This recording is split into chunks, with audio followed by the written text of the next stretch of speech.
Shipra, thank you very much for the introduction of the topic. And also, I will take a little while to bring Sougat into the conversation. Before that, let me set a little context for about a minute or so, and I will encourage all of you to participate in this conversation rather than just listen and have a dialogue than a monologue. Let me begin with this,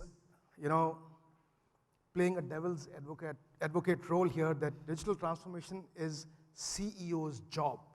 Is it really a CEO's job? And if it is, then what is the job of a CIO or a CTO or a CDO?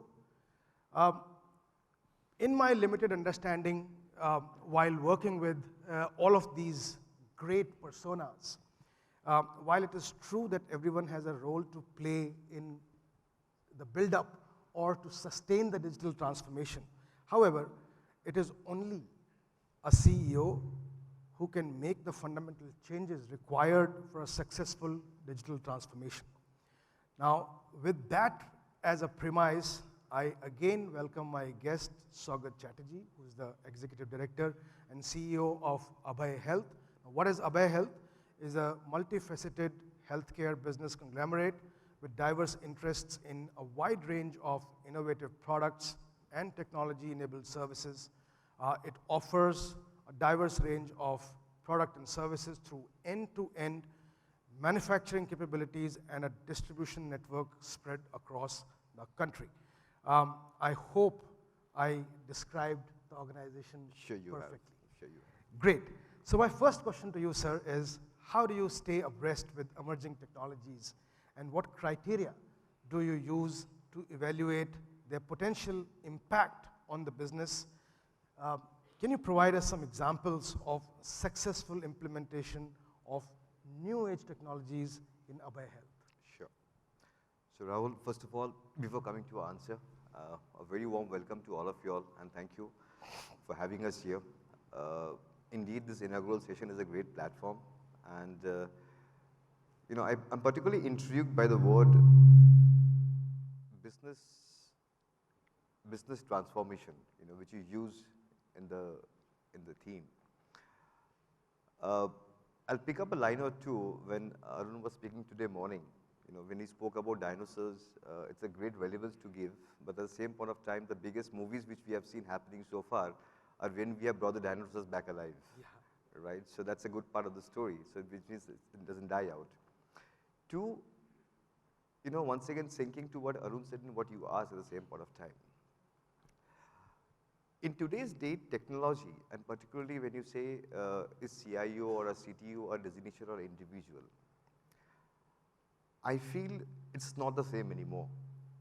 In fact, there was a stage, once again going to the pre-dinosaur age, when we used to feel that learning or having to know how to operate upon a computer, or probably having the competency to run our MS Office would be a skill which would get you a job.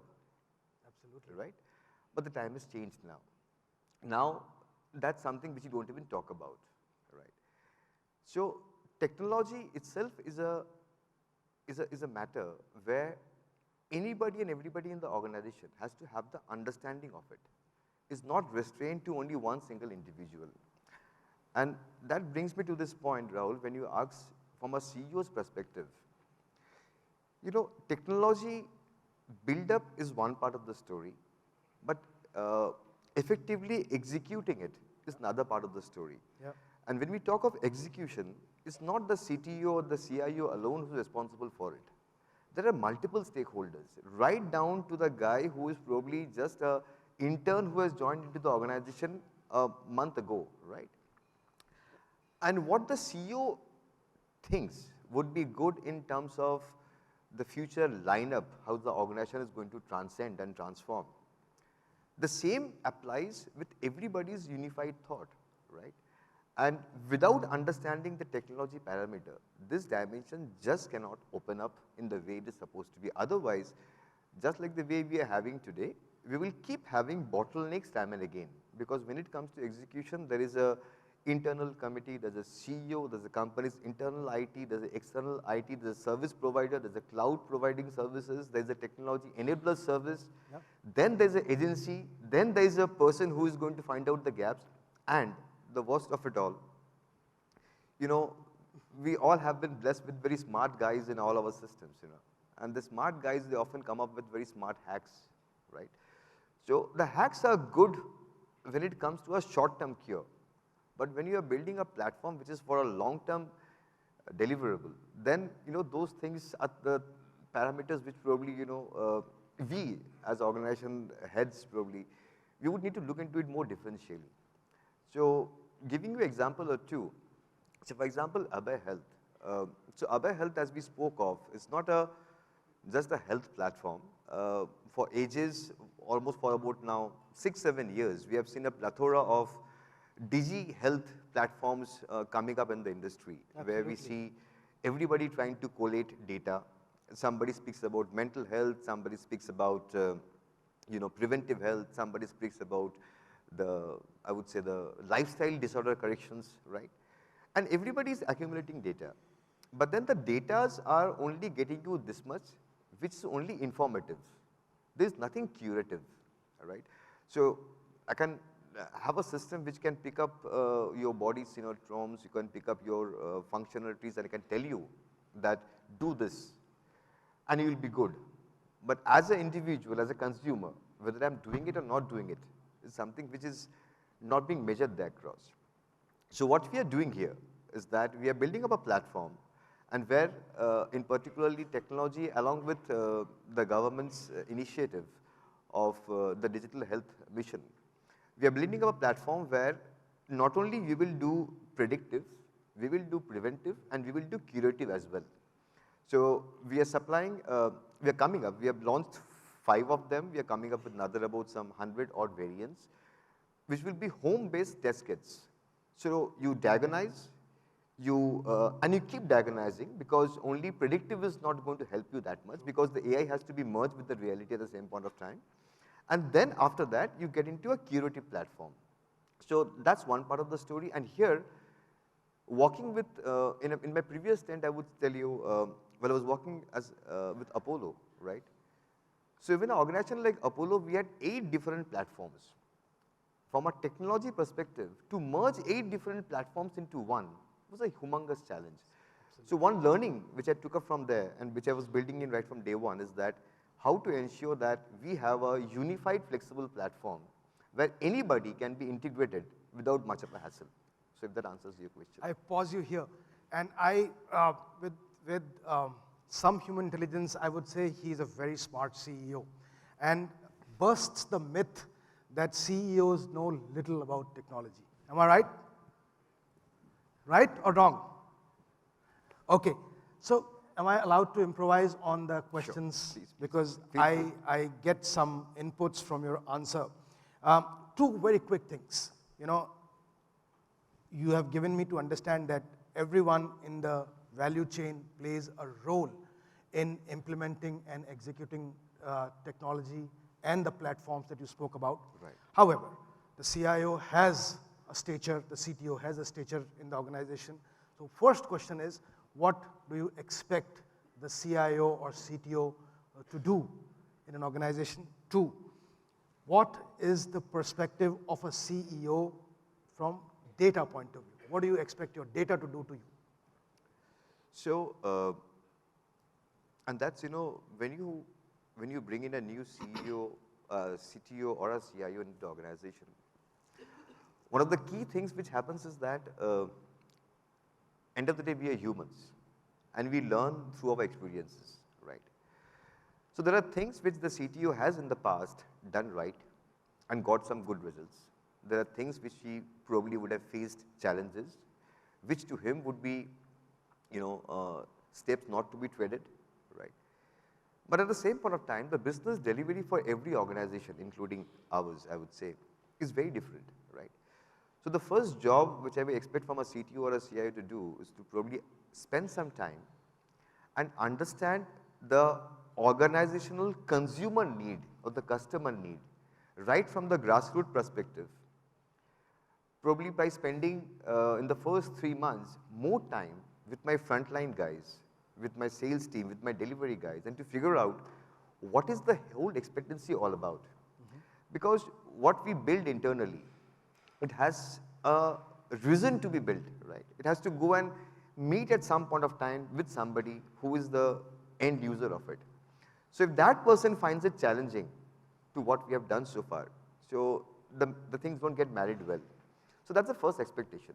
Two, normally when we try to build up something, we talk about timelines, right? And here is something which I always feel the other way around, right? Just like the way, when you cook something, a good dish, or, it takes some time to kind of warm it up, it takes some time to marinate it.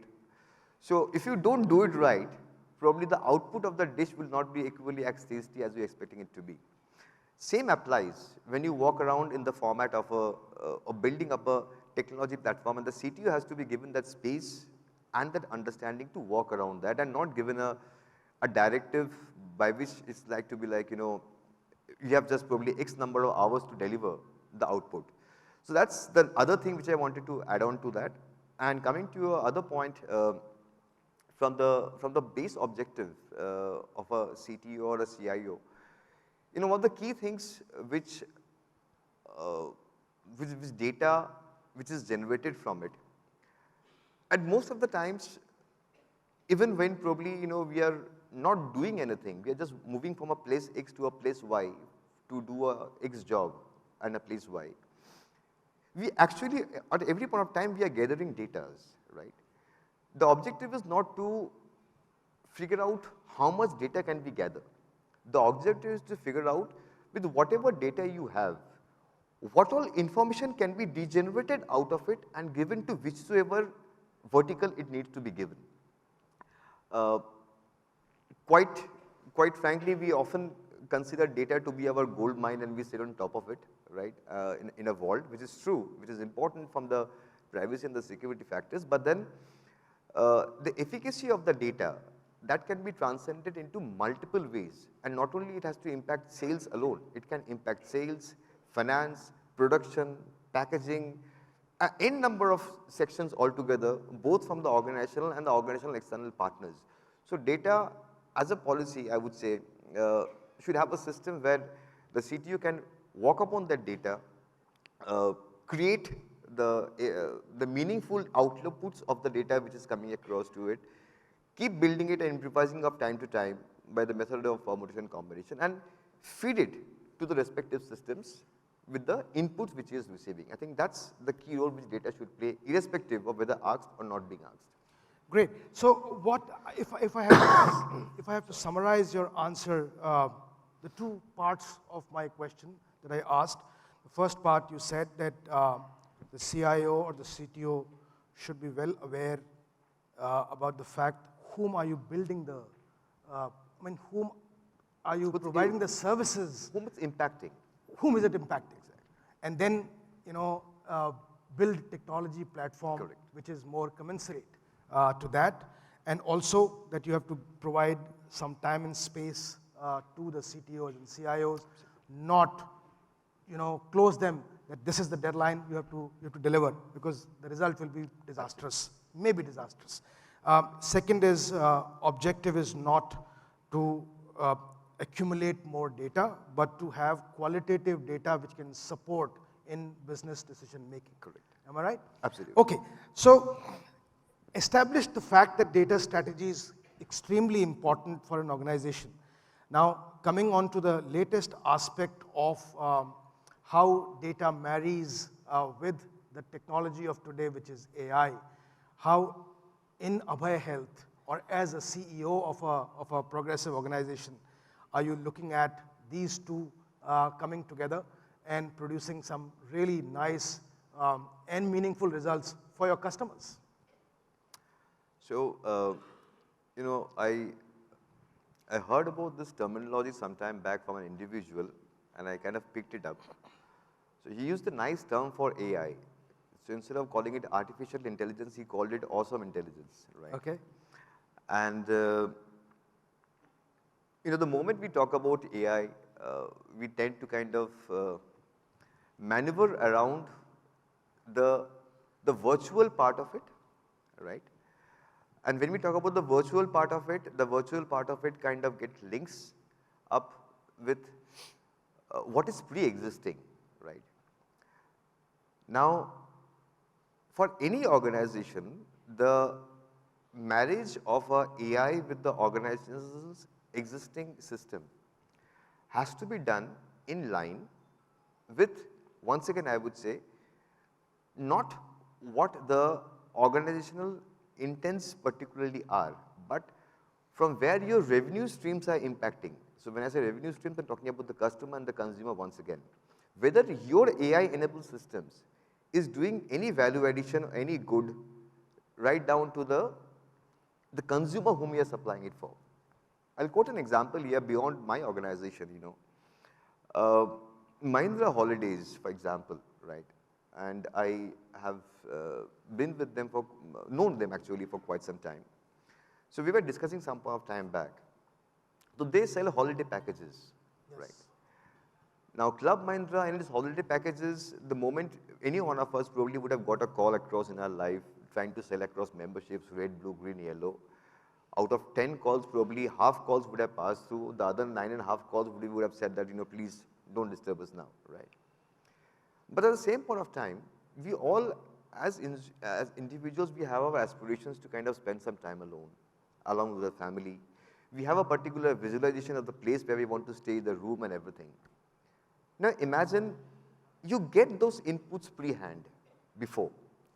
And even before the call is placed, probably a video gets rolled down to you, where probably you are shown there in your kind of room, with your kind of curtains, with your kind of bed sheets, with your kind of food, the way exactly you want.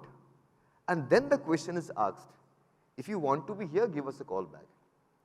And it has been tried across with roughly about a couple of thousand odd people. From a 0.5%, I would say 0.5% success rate of the outbound calls, now the inbound calls are coming in at the rate of 60%, right? Just because the data which was there about an existing individual has been made good use of, and instead of now being told that what we can do for you, he's coming back and asking, where can I get it? So that's a smart use of AI which can be built up. So AI over the time can be smartly used to map and measure, because all of us, be it our sitting, eating, everything is not all of the same, right? We have our own distinctive ways of doing it. So the data which comes across about in every individual, if it can be married with, whether we are going into a B2B or a B2C irrespective, if it can be married well, and then it can be walked into a pre-sales rather than a post-sales, the entire dimension would change in a magnified way. So the example that you gave, from Mahindra Holidays gives us a clear picture that how AI can help in hyper-personalizing Absolutely. your experience. Any other examples that you have come across specifically in healthcare where you delivered the same kind of experience to inpatient care or non-patient care functions of healthcare? So, the healthcare, coming back to the point, it's a very tricky place. And when I say a tricky place, unlike where you have only, if you keep the lifestyle part of the healthcare away, which deals with yoga, therapies and other stuff, if you talk about the realistic part of healthcare, which includes hospitals and diagnostic centers and stuff like that, AI plays a major role in skill development, training, and patients attribute to what can happen. So I'm talking about the area which covers preventive health, right? Anything beyond that, with the usage of AI, also it would help tremendously when it comes to skill development of doctors, skill development of the frontline force, skill development of probably the various radiologists and the therapists. And the reason for which I'm talking about tricky is the data integrity part of it. Because without data, AI is only this much, right? And the data part of AI has to be it's kind of a river. It has to keep flowing. It cannot stop at one given point of place, right? But there are certain limitations on till what extent data can be shared and till what extent data can be utilize for a particular patient. So those limitations are being worked on. That's a challenge which AI has. But otherwise, when it comes to the preventive part, AI plays a magnificent role in the healthcare integration part. Excellent. So I've had my share of conversations so far. Any questions, observation?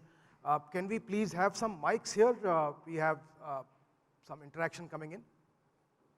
Here in the middle. Yes, please. Identify yourself and then ask the question. Good morning. Myself, Armeet Singh from Midland Credit Management. So you talked about data, technologies, just to add on, apart from AI, cloud, blockchain, considering the healthcare systems right now, these days, it's a bit sort of fragmented. You talked about data. So my question is sort of on data, though we have compliance requirements, HIPAA, and with the introduction of DPDP Act, how you see the entire dynamics of data security is going to change in coming days? Very, very Important valid question was added in my list. Good that you picked it up. Thank you. So, you know, my answer once again will be very predictive because, to be very honest, both at the government level and both at the level of I would say the organizational, the hospital side, the core healthcare side policy makers is still being worked out, right? Yes, there is a essence of data security which is very strong there, right? At any given point of time, I will be free to let you know probably what food I want to have, what place I want to go. But what's inside my body, you know, I would not really want you to know, right? So that, but then when the data will get captured, right, it will not be placed at only one single silo. Because the very essence of having this data body is to have three different structures offering this data to you. Platform 1 will be obviously the government access points. Platform 2 will be the healthcare infrastructure access points, both public and private. And platform 3 will be at any given point of time, suppose if me as a patient, I walk up to any doctor's chamber, right? And if I say that, you know, this is the X problem I have, the essence to have this data was the doctor will not send me back probably, you know, asking that, you know, where you get your last tests done, how many number of tests you have to complete, or probably give me your full family history. The doctor at the click of a button can get to know my entire history, right? But the point is how much of that history I really want you to know. Yes. And that's a call. So there's a public opinion which is happening while the ABDHA mission is kind of working out and integrating data at the tier 2 and the tier 3 levels, and we are building up the system. But if you see, vis-a-vis the infrastructure which we have, the data which has got accumulated so far is roughly about only some 13 odd lakhs of patient of data, right? Which is nothing with respect to the kind of huge infrastructure which is there existing. And the reason because is that of the agreement or the allowance from the individual, that is, yes you may and yes you may not. While I would say, and the reason to start it from a tier 2 and tier 3 because there the perceptions are very different. Today in the metros we might find very comfortable, right? We often keep our health records in many apps. We don't even realize the impact of it, right? Upload your prescriptions, upload your X-ray, upload your digitals, we keep doing that, right? Not knowing where it is going. But it's not the case at the same time when they hold medical records, probably you will see like almost like a family treasure. If they've gone to a hospital or if they visit a doctor, so they'll have a file or a box. So they don't quite divulge the data across to anybody else. So I can only say that it will come to a stage where the individual will have to give in a consent, right? And without that consent, that entire mechanism of the data flow is not going to help because the data security law, as of now, strictly prevents beyond the second party. So the doctor and the patient dealing, beyond that, no third party has the privy or the access to the data as of now. Yeah, I mean, so personally identifiable information is very critical, and you are right that it needs to be consented before it goes to anyone else. I could have answered you probably. I have Another question on top of it, if you allow me. Just a minute, can we have, a little variety of questions? Any other questions for Sougat before we move on? Because I have just got 3 more minutes to conclude the session. Okay, carry on please if you have the second part of the question.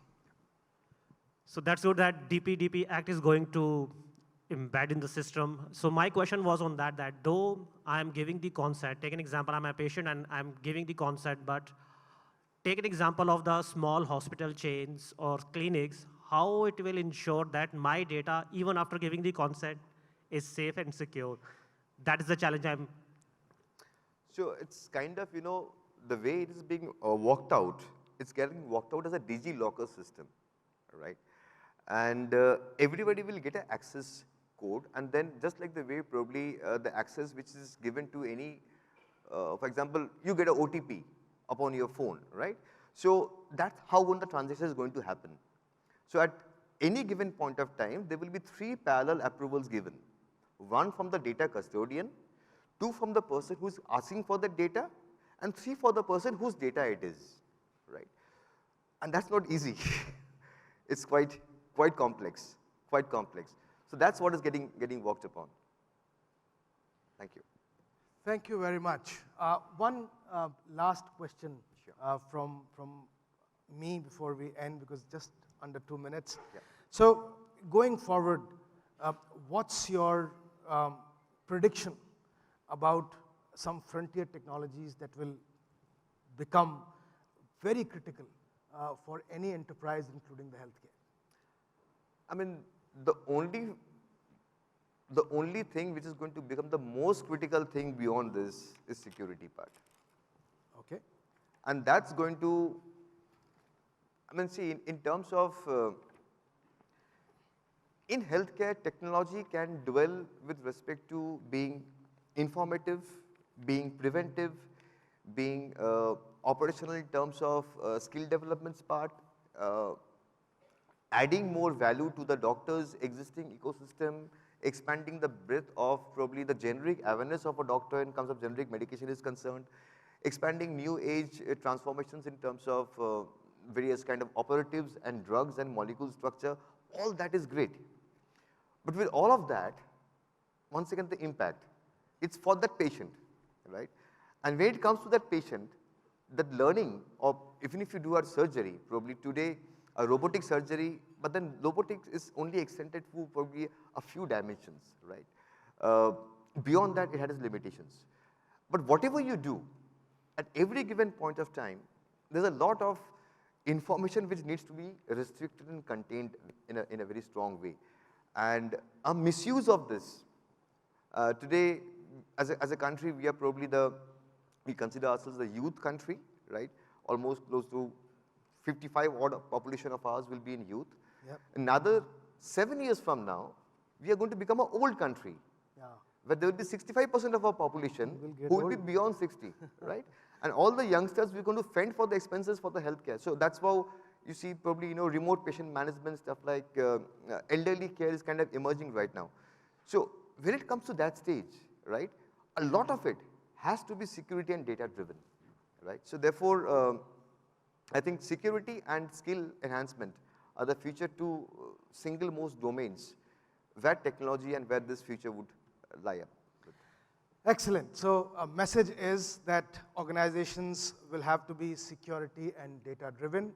They have to have this neck for upskilling their professionals to keep up with the times. Thank you very much. My time is up. Thank you. Thank you very much, Sougat, Pleasure. for your Thank you. valuable time that you Thank spent you, with Rahul. us.